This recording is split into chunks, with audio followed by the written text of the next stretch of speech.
Hello there, this is Automate365 by NowCerts, and I am Iliana. In this video, we are going to talk about the form builder in Automate365. We have some pre-populated forms here in the builder, but if you wanted to create a new form, you should click on the green button in the upper right corner, Create New Form, and start building it. For the purpose of this video, I will choose one of the pre-designed forms and edit it. Before that, I would like to note that we have the option not only to edit an existing form, but also to copy it or delete it. We also have our form's ID right here. Okay, so now I click on Edit. After it loads, we will see some content here. Okay, there we go. These are the fields that we are asking our prospect or customer who lands on this form to fill out. On the right-hand side, we have all the different options of fields that we can add. In the tab called Standard, we have the fields that are, so to say, native to the system. If you want to add a field to your form, you just grab one, drag it over, and drop it when you see this green line appear. It denotes the place where the field will end up in the form. Of course, you can move it by clicking on it and holding the mouse key and then dragging it up or down and then dropping it wherever you would like it to be. In general, you can add one field only once. If you want to ask for a name twice, for example, the second time will have to be with a different field, asking for a name to be entered. For example, we already have the field last name. So if we try to drag it over, we are not able to. However, there are some exceptions. That is to say, some fields can be added multiple times. Those are the standard fields called text, HTML, and image.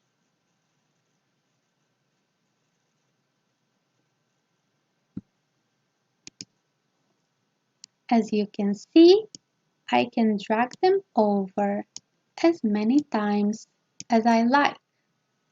If you want to remove a field that you have dragged over to your form, you just need to click on it and then click on the X in the upper right corner of the field. If you want to add an image, after dragging over the field for image and clicking on it, you can upload the image from your computer. There we go. I can remove it, of course.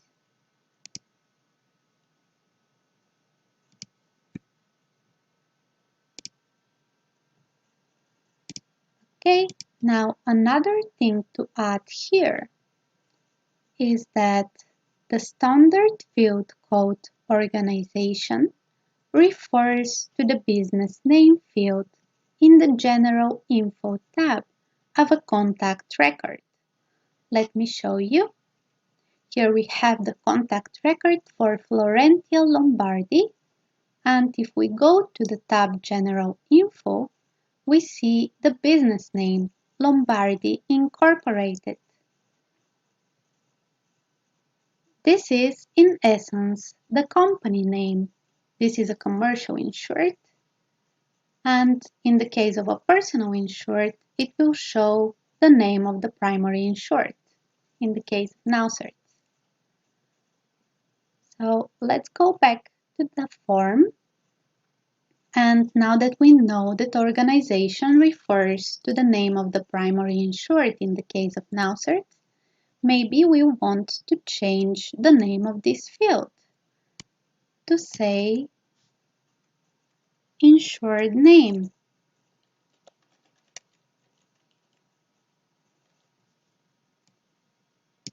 So if you want to, you can copy this and make the placeholder the same as the title, or you can leave it empty.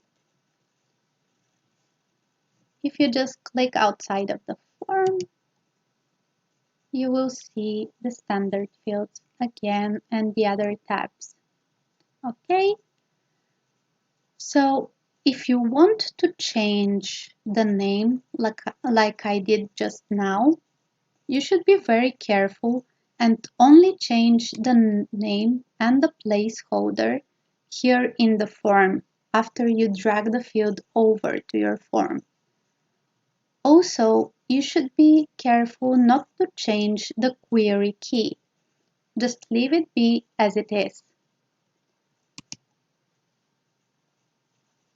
It must be noted that if you change the title and the placeholder of a field here in the form, it will only be changed for this particular form. That is why there is no risk of things getting messy. And that is also why you should not go to Settings and then Custom Fields in order to change any of the fields that are contained therein.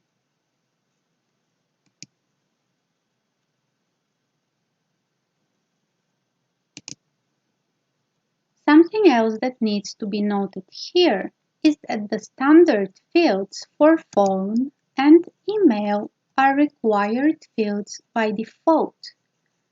You can make them not be required if you wish to do so. Just click on the field and then you will see the box for required. You can uncheck it and you will see the little star icon disappearing. If you click it again, you will see that it appears. You can also make a field hidden. However, if it is required, you cannot check the box for hidden because this would create a paradox. You see, if a field is required, then the one filling out the form must fill out this field in order to submit the form.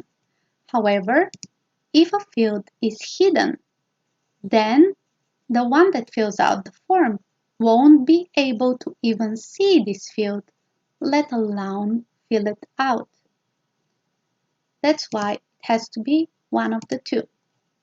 You can use hidden fields to carry over information that the prospect or customer would not know, like, for example, coverage limits. You can see an example of this in one of our pre-designed intake forms located in the survey builder called Commercial Quote. Here it is. If you open it and scroll down to the page titled Commercial General Liability, then you will see all of these hidden fields, for example, for general aggregate, and you will also notice that there is a hidden value entered here. You will see that it is the same for the other fields. So that is how you can carry over the information when the form is filled out, together with it, over to NowCerts. And that will make it easier for you to fill out, for example, your Accord forms in NowCerts. In that same way, we also hide the field for agency ID and form name, which are required in order for us to be able to send the data from this filled out form from Automate365 to your account in NowCerts. You see here the agency ID is a hidden field, and in the hidden value you must enter your agency ID from NowCerts. For the form name, it is again a hidden field, and the hidden value is the name of the form. Okay, let us go back to our form.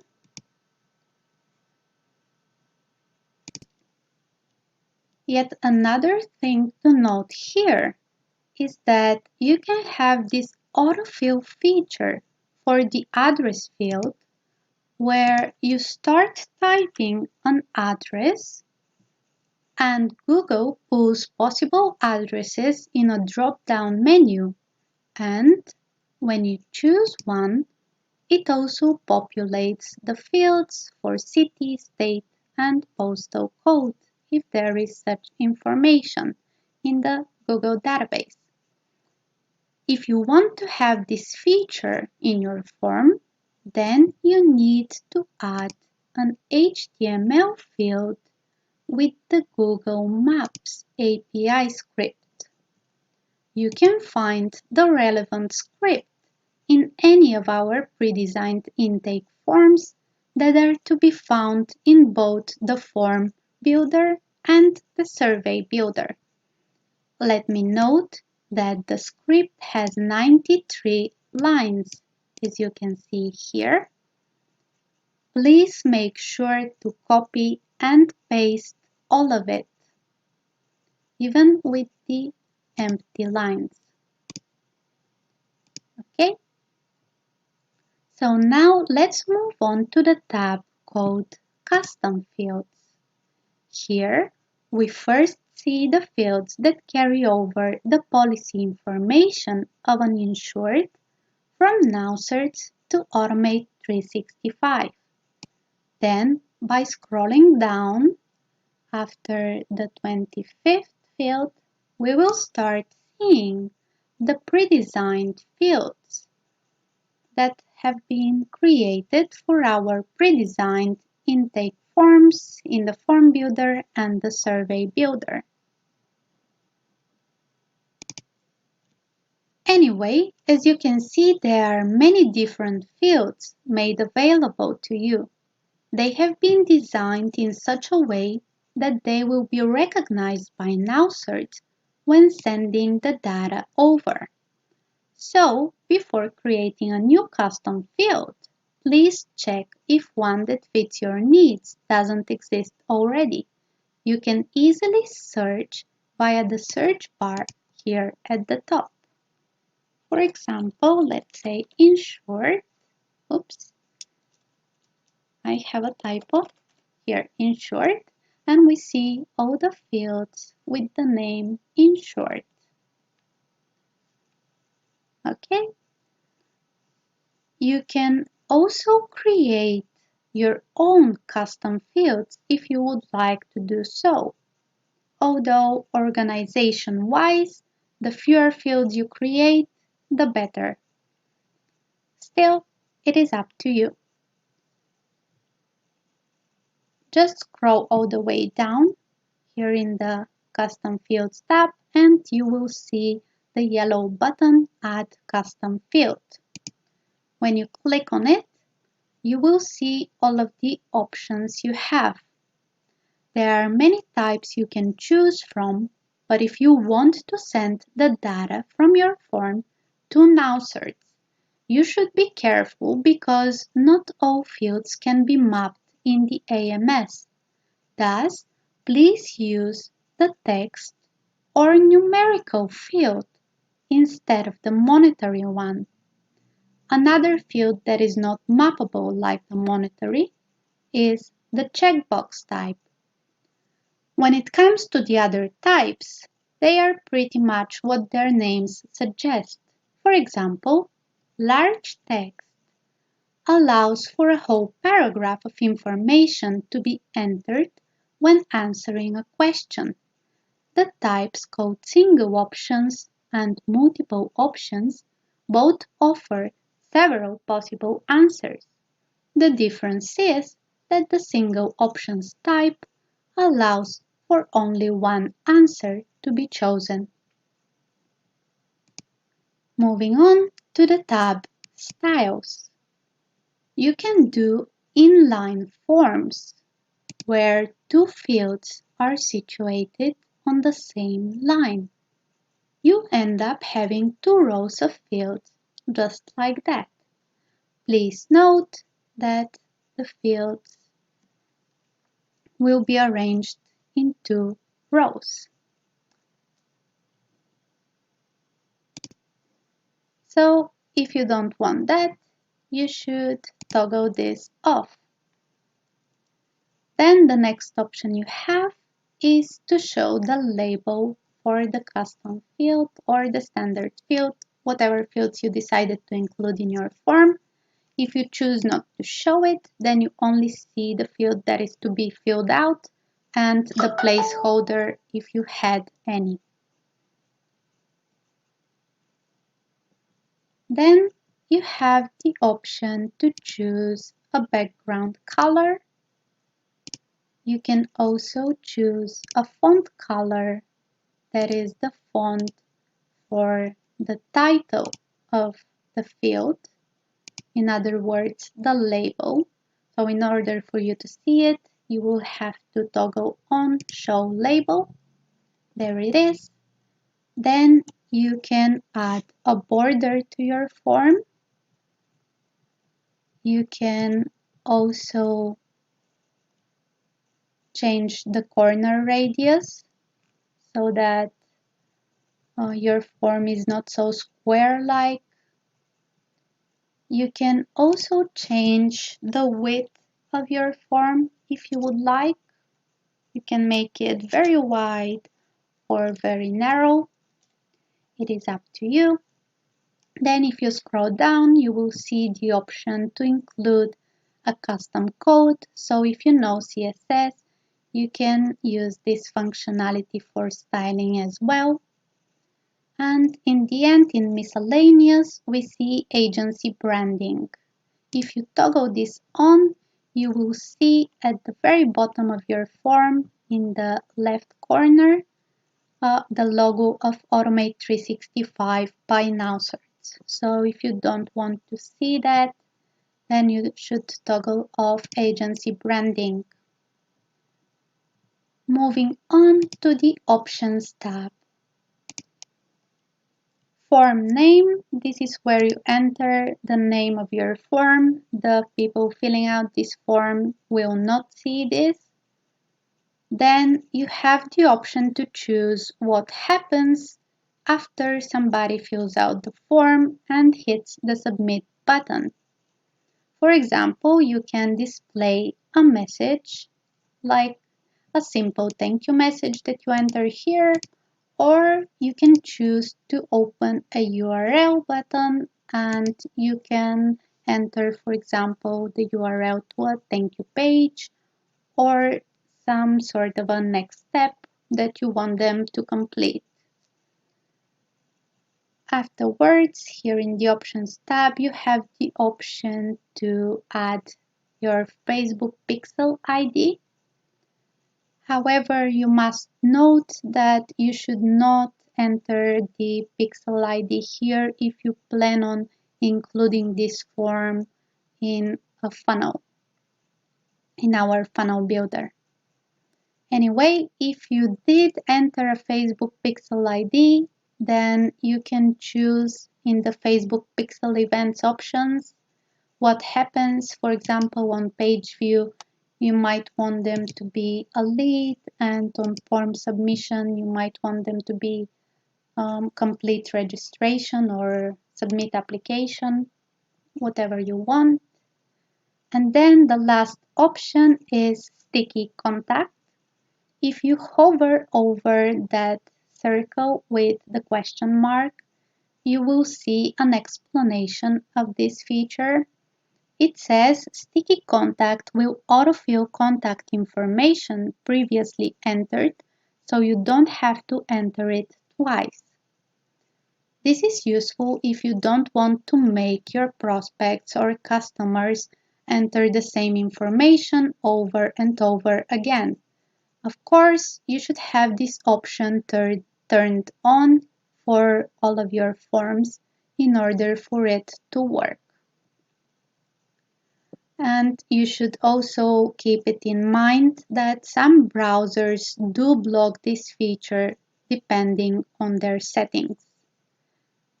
However, in general, if this is not blocked by the browser and you have it turned on for all of your forms, then if someone fills out this form and they have previously filled out another of your forms from Automate365, then this sticky contact will allow their contact information to be automatically filled out. Now, when you're done adding fields and customizing your form, you will notice that there are two buttons in the lower right corner, a black one that says Integrate Form and a completely white one. If you hover over the white button, you will see if your form was saved or not. If it is not saved, you will see Save Form in blue letters, and you will be able to click on this button. It will ask you to check your HTML script since we have one added for the Google Maps. Then you just click on Proceed and the form is saved. Now, when you hover over the white button, you see Form Saved in green letters. In blue letters. And you're not able to click on this button. Okay, so now if we click on the black button, Integrate Form, we have this popping up again. We can just click the X. You will see the embed link first. If you copy this link by just clicking on the clipboard icon, you can embed the form in your website if you want. We also have the tab Link here, where you will see the link to your form. If you click on the square with the arrow, the form will open, and this is how your form looks. You can also add your form to a funnel, or in other words, a landing page or a website from our funnel builder or website builder. If you just click on Add Element and then you find Form,